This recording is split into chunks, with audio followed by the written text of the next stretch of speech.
IBS attack क्या है, क्यों होता है और इसे कैसे रोकें? बहुत सारे लोगों को लगातार आईबीएस की प्रॉब्लम्स के साथ साथ ना उनको थोड़ा ट्रिगर हो जाता है। कई बारी पेन आता है, कई बारी क्रैम्प्स आते हैं, कई बारी डिहाइड्रेशन होता है, कई बारी लूज मोशन हो जाते हैं और कई बारी कॉन्स्टिपेशन हो जाता है। आज ये डाइजेस्टिव सिस्टम के साथ जो एक ट्रिगर है, जो चेंज है, इसको आखिर कैसे डील करें? तो आज हम इस पे डिटेल बात करेंगे। यदि आप चैनल पे नए हैं तो चैनल को सब्सक्राइब करिए, आइकन बेल हिट करिए, अपने फ्रेंड के साथ शेयर करिए। मैं आपका दोस्त डॉक्टर सुनील कुमार और आप देख रहे हैं doctor Kumar education clinic. I am post doctorate in clinical medicine, metabolic science, anatomy and physiology.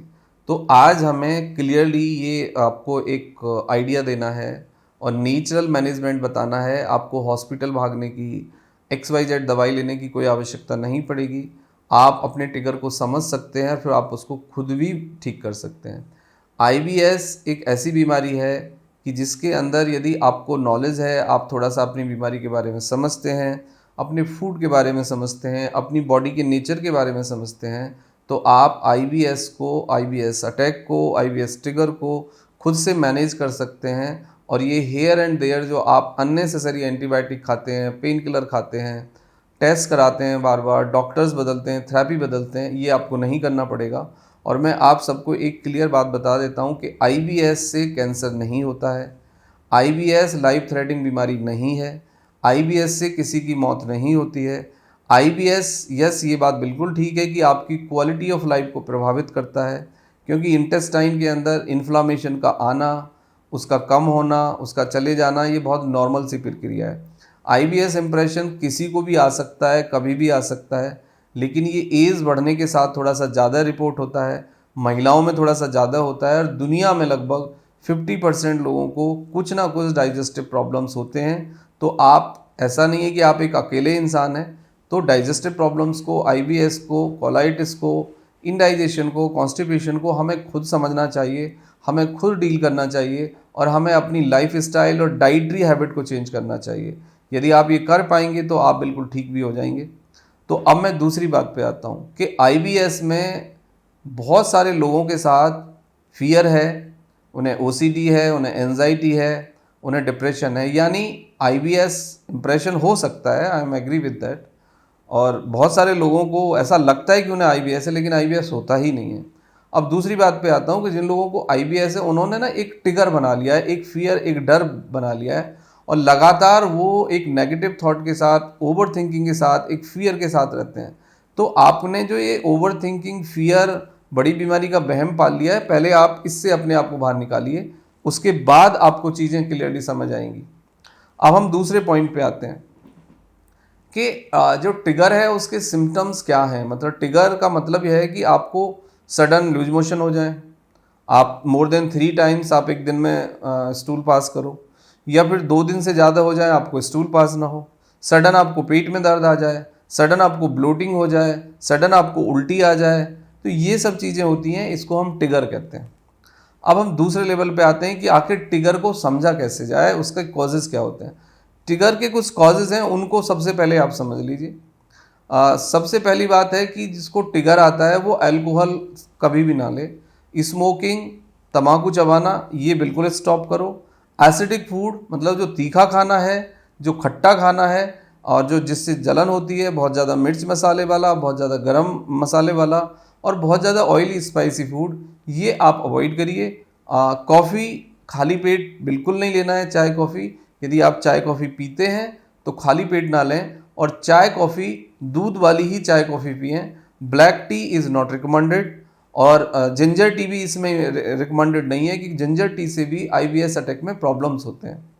उसके बाद आता है आपका जितने भी पैक्ड फूड हैं, रिफाइंड फूड है, आपका Cokes, chips, pastries, burger, cake, ये जितने भी क्रीमी या रिफाइंड फॉर्म ऑफ फूड है, ये आपको सब छोड़ना होगा। तो most of the time trigger का ये कारण होता है। इसके बाद आता है एक और दूसरा इंपॉर्टेंट फैक्टर है आईबीएस के साथ। बहुत सारे लोगों को मिल्क से ट्रिगर हो सकता है, बहुत सारे लोगों को गेहूं से ट्रिगर हो सकता है, बहुत सारे लोगों को एग से हो सकता है, मटन से हो सकता है। तो आपको पर्सनलाइज अप्रोच के साथ अपने खाने को और अपने आप को एनालाइज करना है कि कौन सा फूड मेरे लिए फ्रेंडली है और कौन सा फूड मेरे लिए फ्रेंडली नहीं है, ये चीज़ देखनी है। अब ट्रिगर को मैनेज करने का सीधा सा तरीका है कि आप अपने खाने को ठीक करिए और आप फाइबर फूड का चुनाव करिए। जैसे आप डोसा खाएं, आप इडली खाएं, आप पोहा खाएं, आप राइस चावल का मार्ट खाएं, आप अच्छी क्वालिटी की चपाती खाएं यदि आपको गेहूं से कोई प्रॉब्लम नहीं है तो। और दाल यदि आप खाते हैं तो दाल को 6 से 8 घंटे पानी में डाल के रखें। प्लस टाइम से खाना खाएं, ओवर ईटिंग ना करें, खाना मिस ना करें और जल्दबाजी में खाना ना खाएं। और अपने लेवल पे पर्सनलाइज आइडेंटिफिकेशन आपको लाना होगा। ये समझना होगा कि कौन सा फूड आपके लिए अच्छा है, कौन सा फूड आपके लिए नहीं है। यदि खाना खाने के बाद आपको ब्लोटिंग होती है, अफारा आता है, पेन लगता है, हैवीनेस लगती है, तो उस खाने को आप इमीडिएटली स्टॉप करिए।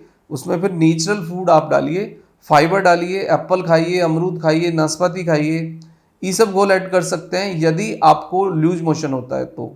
यदि कब्ज होता है तो उसके लिए त्रिफला लिया जा सकता है। लेकिन IBS वाले पेशेंट इवन त्रिफला या ईसबगोल लेते हैं तो better to consult with a physician. आप डॉक्टर से एक बार पूछ लीजिए, क्योंकि ये सबको नहीं सूट करेगा।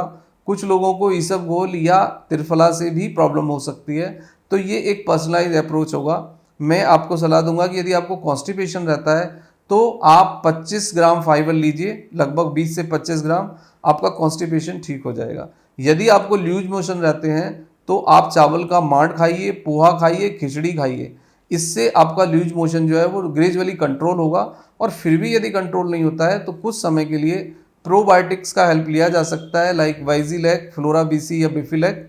और यदि आपको लूज मोशन आते हैं, आपको ब्लीडिंग होती है साथ में, तो फिर एक एंटीबायोटिक का कोर्स लाइक रिफागट या फिर Oflox OZ 1 tablet morning evening 5 days तक आप ले सकते हैं। बट नेचुरली आप अपने को खुद से मैनेज करना सीखिए। इस ट्रिगर को अंडरस्टैंड करिए और अपने डर को रोकिए, अपनी ओवर थिंकिंग को निकालिए और पॉजिटिव एंगेजमेंट तलाशिए लाइफ में। बिजी रहिए, वॉकिंग करिए, डीप ब्रीदिंग करिए और मेडिटेशन करिए और अच्छी नींद लीजिए।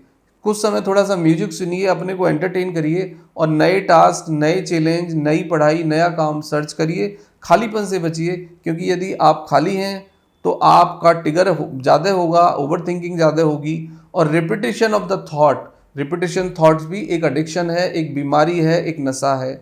साइकोलॉजिकली, इमोशनली हम बहुत ज़्यादा चीज़ों को पकड़ के रिपीट करते रहते हैं और उसके फिर आदी हो जाते हैं और हमारी बॉडी पे उसका एक नेगेटिव इम्पैक्ट दिखाई देता है। Thank you very much and take care yourself.